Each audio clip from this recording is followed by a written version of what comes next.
Yeah. Okay. So we talked about the school fight. Were there any other big like breakthroughs that you were involved in for like equality and School fight? Who was fighting? was it right? Josh, how long are you gonna be? Not long, because you gotta be Oh, somewhere. no, okay, go ahead. Yeah.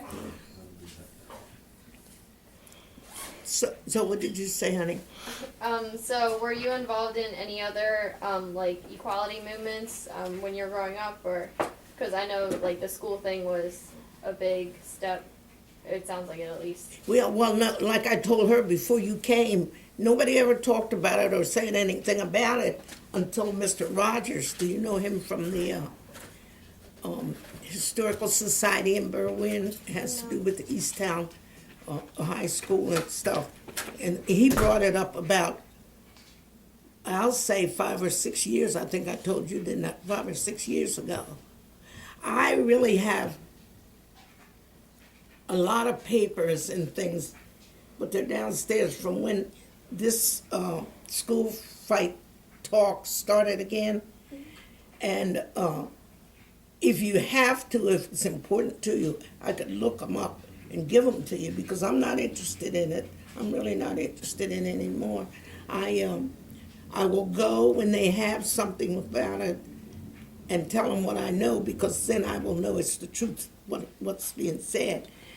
But as far as I'm going, it's over and done with as far as I'm concerned. It didn't, it took something from me, but it didn't take anything from my children, you know. So that's what you have to really look at. You, as you live, you can't look back. You have to just keep looking forward.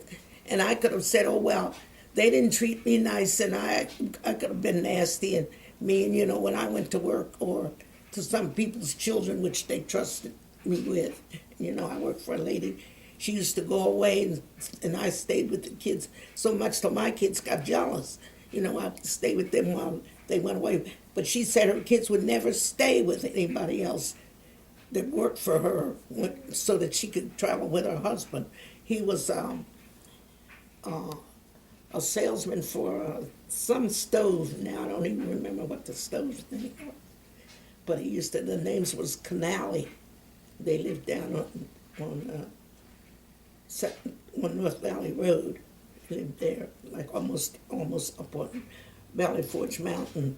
And I worked for her for 5 years, 5 days a week. I started out working one, and she was like a mother to me because I was really young and stuff then, and but she taught me a lot of things about white people too, you know, the different things that know, because I know a lot of things I say to people that when something goes wrong with something I have in a store or something, I tell them. So one man asked me, he said, how'd you get so smart?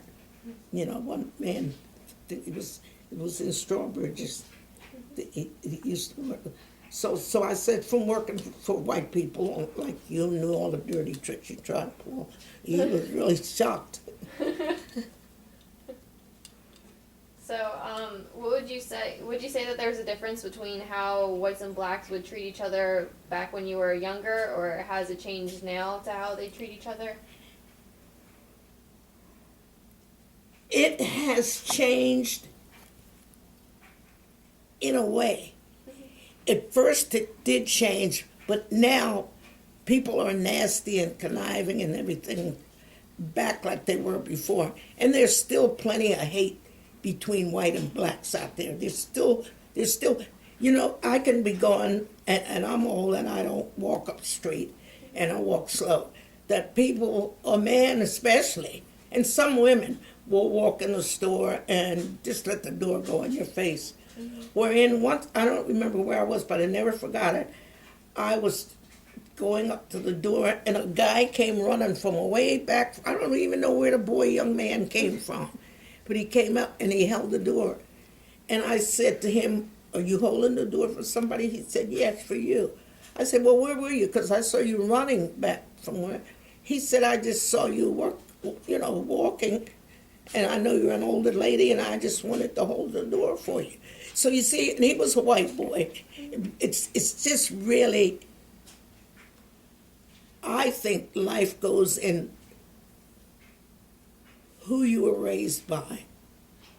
You know, because there's some people that are just awful and there are others that are really nice. Now, my son, well, my daughter worked for Westtown School as a nurse for some 20-some years. And he met a lot of kids, of course, you know, all the richer kids were really rich that goes to Westtown School. And they all loved Josh so much. Now, Charlie, which is a really good friend of ours, his mom, I don't think she knows that she's white. And she's a millionaire. I don't think she really knows that she's white. Because, you know, Charlie was at my grandson's graduation. And he said, Grandmom, he calls me Grandmom like my son. And he says, Grandmom, excuse me a minute. Oh, yeah, sure. This is my first